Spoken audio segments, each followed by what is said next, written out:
Welcome to another edition of Dolphins All Access. This week, the Fins picking up the pieces after that Monday Night Football collapse, but they can't. It may take them a while to get them all picked up. I'm telling you, that was tough. The training table was busy in that game, particularly early on. But look, they got to move on. They've got the Jets this week. Bo, how do they move on after that one? How can they?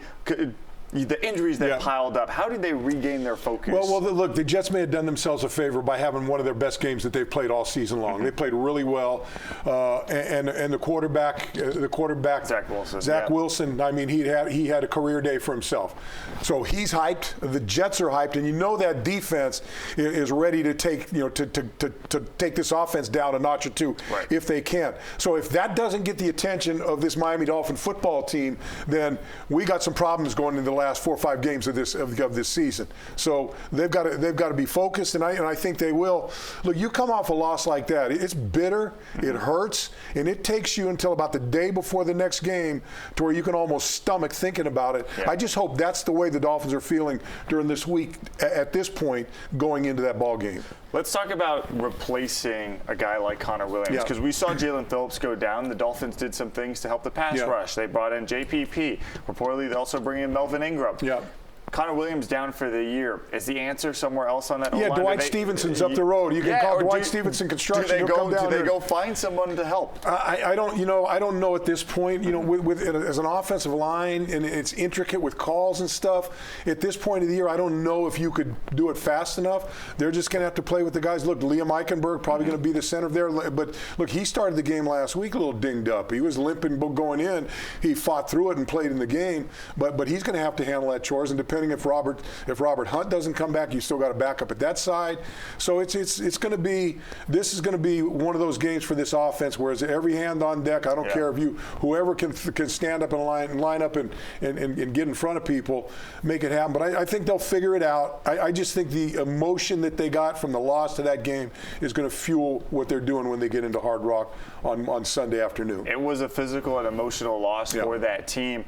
You mentioned Liam Eichenberg. I mean, he literally, there's video, we have it, of him just bloody after the game, sitting on the bench trying to collect his thoughts.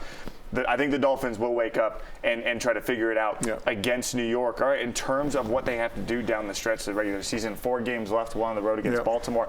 Luckily, this past week, the Chiefs lost, the Jags lost. So really, Miami's still sitting in second. Things are falling into place for them, but I just say I hate to feel that Buffalo Bills football team hanging around out there. And they got a big boost with that win. Josh played well, and so they're on a high note there. So they're moving up.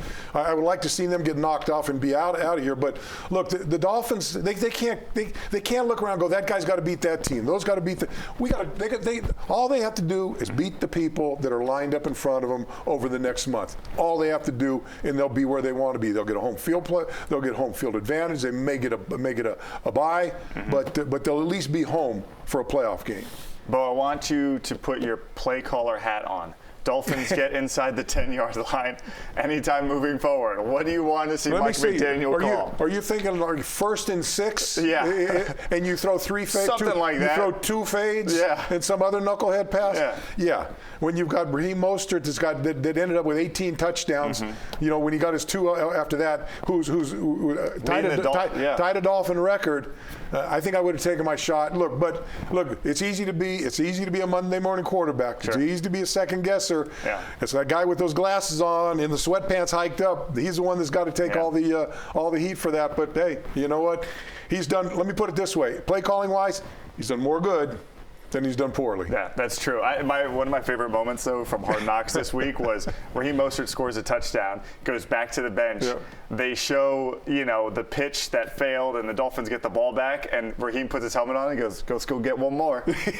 Let's go get one more. Let's say that every single time they get into the red zone for Raheem Mostert. All right, Bo, should be fun. Again, you can catch the game against the Jets this week on CBS Miami, Dolphins Weekly Live, the Coach Show, 5th quarter, everything on CBS News Miami this week. All access. That's right, all access. It was fun, Bo. We'll see what happens after the Jets, and we'll see you next week on Miami Dolphins All Access.